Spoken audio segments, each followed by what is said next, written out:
Hi guys, it's Katie. Just wanted to make a video today about some stuff that I've been going through and how it relates to chronic illness. I've been having a lot of stress lately, and you can probably tell some of the effects on me is my face is all broken out, and I have black circles and bags under my eyes.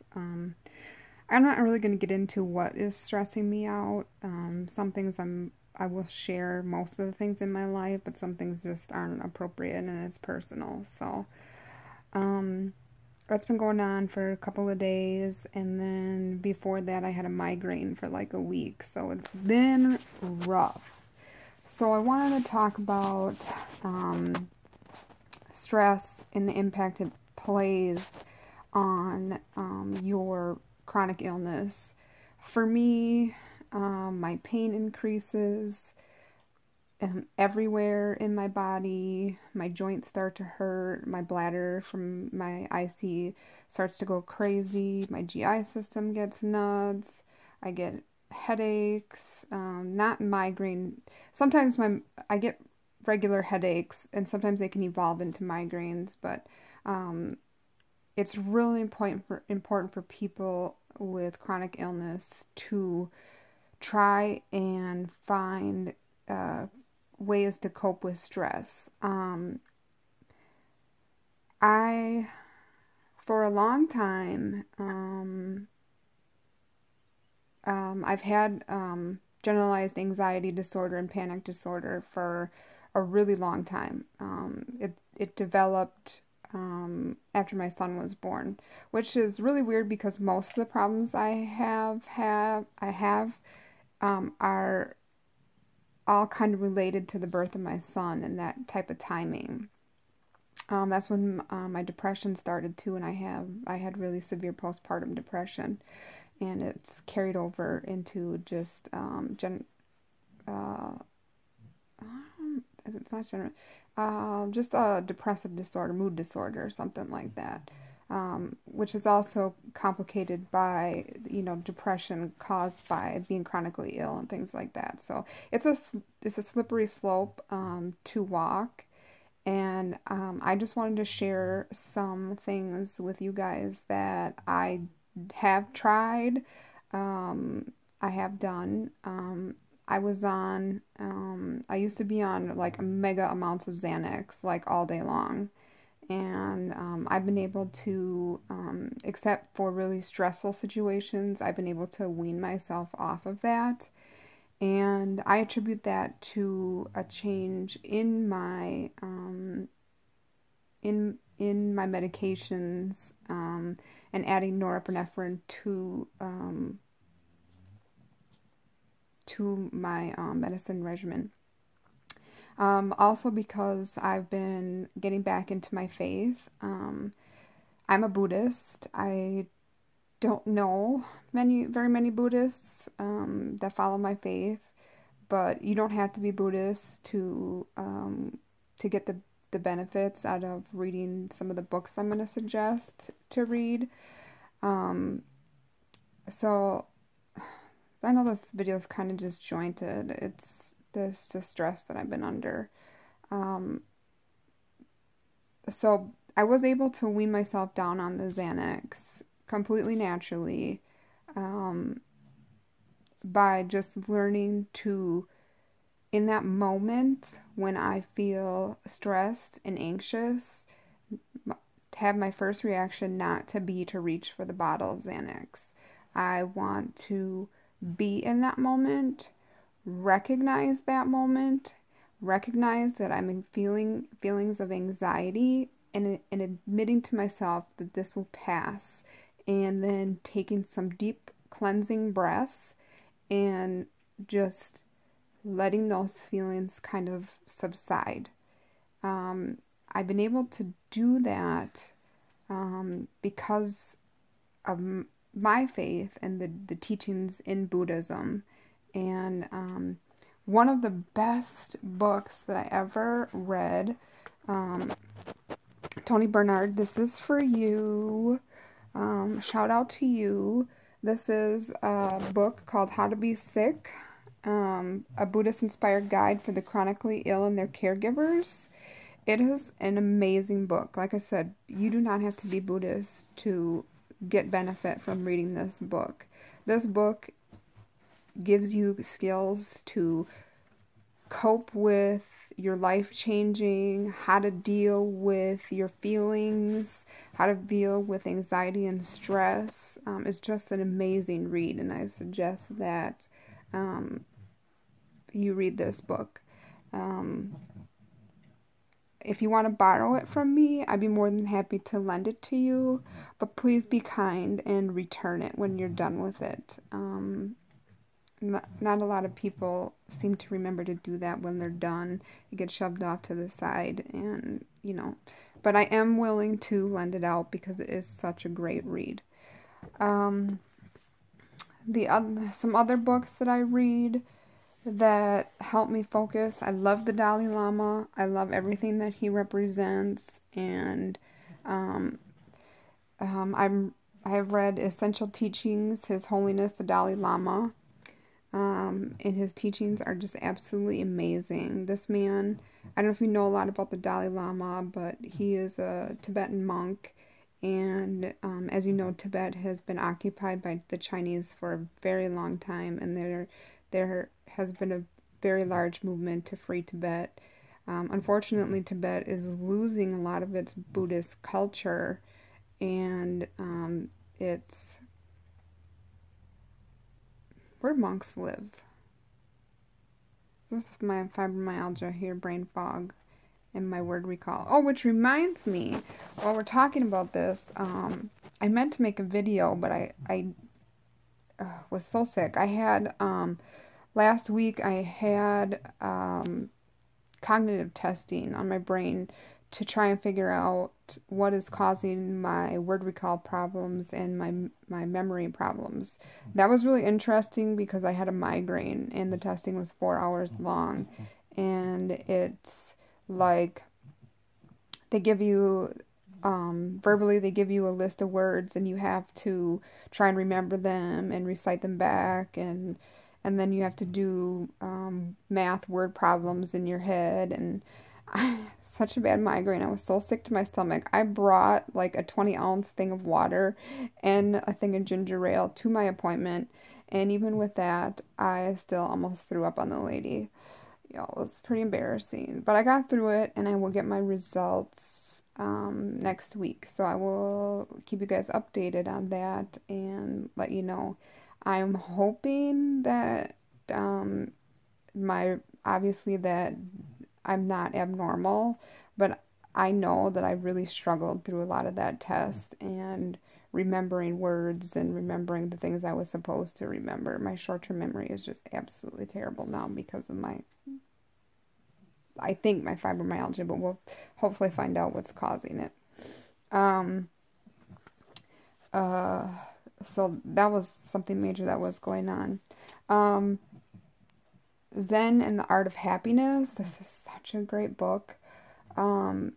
It talks about how to just be happy, and this is just a great read. It's by Chris Prentice. It's really just a lesson in being happy, and who couldn't use a lesson in being happy and appreciative for where you are in life and what you have, and everybody could use that. Another great book that I've been reading is Buddhist Reflections on Everyday Life, A Deeper Beauty. It's kind of like, let me see. It kind of teaches you about Buddhism. Here's a chapter on unfixing ourselves and, just trying to live what is called the Dharma, or the way, the path, which is the Buddhist lifestyle.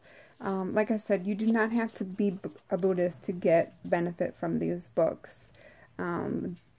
Buddhism is not something that will interfere with your religion. It just really is a state of mind and a state of being that just really connects you to the universe, and really, really helps with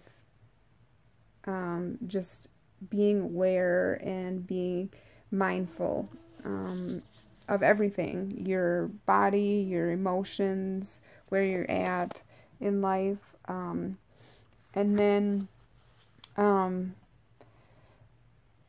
Zen Buddhism, I'm getting into a little bit more. This is by the Selected Writings of D.T. Suzuki, edited by William Barrett. This is just something a little new for me. I've never really gotten into Zen Buddhism, but it's been a great read, so I recommend that. I have tried essential oils and diffusing essential oils. Unfortunately, they didn't work for me. I did have a friend suggest the other day that applying essential oils like lavender at nighttime on the soles of your feet is beneficial. So I am, sometime when I have enough spoons, I'm going to try and dig out my essential oils, because I buried them in my linen closet way in the back. So I'm going to do that and give that a try. I'll let you guys know how that works. What else have I tried? Oh, staying active and being, trying to get physically fit is a good way to manage stress and anxiety. You burn off a lot of that energy, and I don't know about you, but when I'm out walking or I'm doing exercise, my mind is just like focused on that, and I'm not doing a lot of the, my brain's not running at 100 miles an hour. So there's that. What else? I keep, my friend sent me some bulk dried lavender blossoms, and I keep them in a bowl on my bedside just to smell for that calming effect. I know I said the essential oils don't work, but I just like the smell of lavender. I also... Oh, I knocked it on the floor. Hold on one second.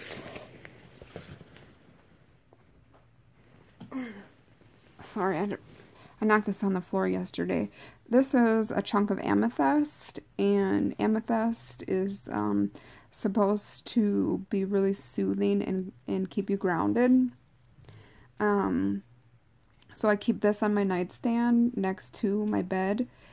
And also underneath my bed, I have some sea salt that I put on like a little lid. And that I was told by she's kind of like a medium, kind of like a psychic. She reads angels. And she says you always have angels around you and to listen to your angels, and, you can ask them questions and stuff. It was really interesting. I can't remember her name, but she's in Park Falls, Wisconsin. Miss Ruby, that's what her name is. I'm not sure if she's still in Park Falls or not, but for those of you that are close by, I do have friends that went to her and really liked her, and they were able to gain some perspective on their lives. She did a chakra cleanse on me, and oh my god, I have never felt better in my whole life than to have that chakra cleanse. Another thing that I do, I know that a lot of this seems like superstitious, weird stuff to you guys, but I have my dream catcher there above my bed. Look, I'm gonna be honest with you, and I'm sure you've experienced this too, being chronically ill, that you're willing to try anything and everything to feel better. I have spent thousands of dollars on, I hate to even admit it, but on supplements, because people would say, oh, this supplement will cure you, this supplement will do this will make your life so much easier, you'll be pain-free, blah, blah, blah, blah, blah. And I was so desperate. I tried every single one of them, gave it my best effort, took them, and guess what? They didn't work. I'm not saying this stuff will work for you, but it might just ease your state of mind having some of these things around you that you can just grasp and see and hold on to. Taking relaxing baths with Epsom salt and lavender essential oil is really good. Epsom salt is really important in detoxing your body, so you should do that a couple times a week. I haven't been very good at it because I'm doing it lately because really sometimes it just feels like a lot of work. I'm the type of person that before I take a bath, I have to like clean the bathtub with bleach because I saw in 60 Minutes where the sink and like the bathtub drains have like some of the highest concentration of germs in your house, and I'm a total germphobe, so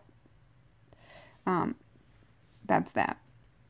And I'm a little freaky, as you can tell from my juju magic I got going around me, but it makes me feel better, so I don't know if you want to try it.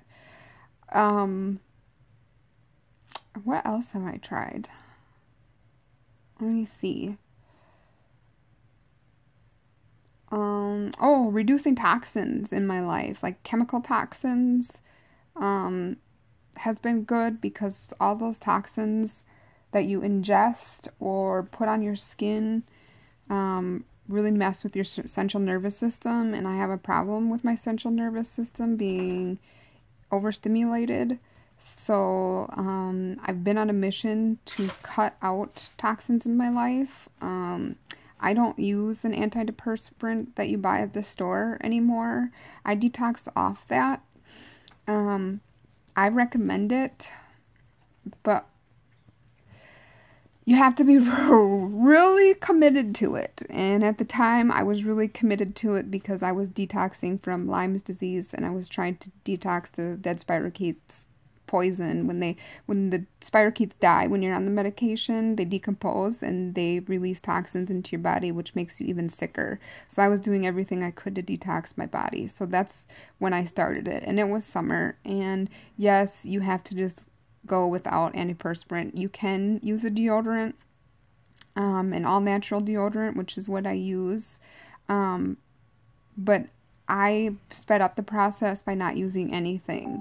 And going through that was pretty awful. You get really slimy in your armpits turn red, and they actually peel as you're purging the toxins out of your body. Yes, you stink like crazy, and I feel sorry for Henry and Donnie having to put up with my stinky armpits, but in the end, I think it was totally worthwhile, and here's why. Antiperspirants get into your lymph nodes and clog your lymph nodes. Now, your lymph nodes are supposed to be detoxing your body, and one of the major areas of detox is your armpits.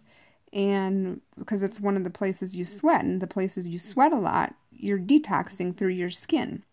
So they're not working properly, and you're not detoxing properly. So that really compounds and can really, really screw up your body in those areas. My armpits hurt for several weeks, probably like 4 to 6 weeks, just like an ache. As my lymph nodes really just purge themselves of all of the toxins. And now that I'm done, I did that last May or June. And now that I'm all done detoxing, once I was all done, my skin healed in my armpits, and I use a deodorant called Pit Putty. You can I think I get it on Amazon, to be honest with you. Or if you're interested, leave a comment below and I can get you a link for it. But I just use the all-natural deodorant, and I don't smell. I'm very aware of that, and I don't smell. If in the summertime, you do have to apply it a couple times a day, but it it works really well. And once you're done detoxing, you'll find you don't get BO hardly at all. So that's a good thing. Also, I've been trying to do my clean eating. That hasn't been going very well the last couple weeks because all those processed foods are bad for you, and start clogging up your system with toxins, and I don't want that in my system. I don't need my body fighting against those toxins when my body is already battling itself. So I'm trying to reduce my toxin load. I recently switched all my skincare products. I didn't realize and I should know this because I have a degree in biology.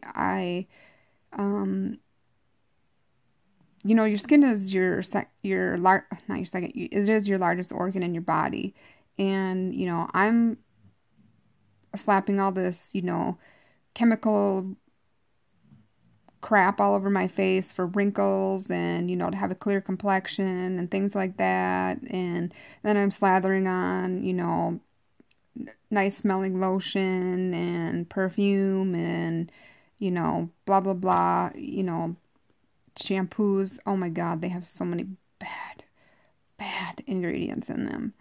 So I just recently switched to an all natural skincare system, and I am loving it. My skin, other than my stress outbreak out here, looks absolutely beautiful, and it feels good. And I can't say that I feel miraculously better because I changed my skincare regimen to something that's all natural and doesn't contain any toxins or harsh chemicals. What I switched to is Labri Pure Natural, and it's an aloe-based product, and it's pure aloe. Aloe can be toxic if you're using an inferior product where in their processing they don't just take the pure aloe jelly out of the aloe leaves and they just grind up the whole aloe leaf with the skin and all, because there's a toxic jelly on the outside to protect the plant from being eaten by animals, and that can get put in there too, so it's not very good for you, actually. So that's another thing I've been doing to reduce my toxic load, and I think doing all of this stuff has really helped me, and I hope that it can help you guys too. So I think that's it for my video today. It's already over 20 minutes long. Why do I keep making such long videos? Sorry to subject you to that. I will try and make them a little bit shorter, but I just have so much I want to say. So, okay. Well, thanks for watching. Subscribe to my channel. Please, please, please share with your spoony friends. And I really want to get the message out that I'm here to support people. If you ever have questions about your health care, about healthy living, if you need somebody to talk to, if you're having a bad day, I'm here. I'm here to support you, to listen to you, to offer advice if that's what you need. So I'm here. Just get a hold of me. Okay, thanks. Bye.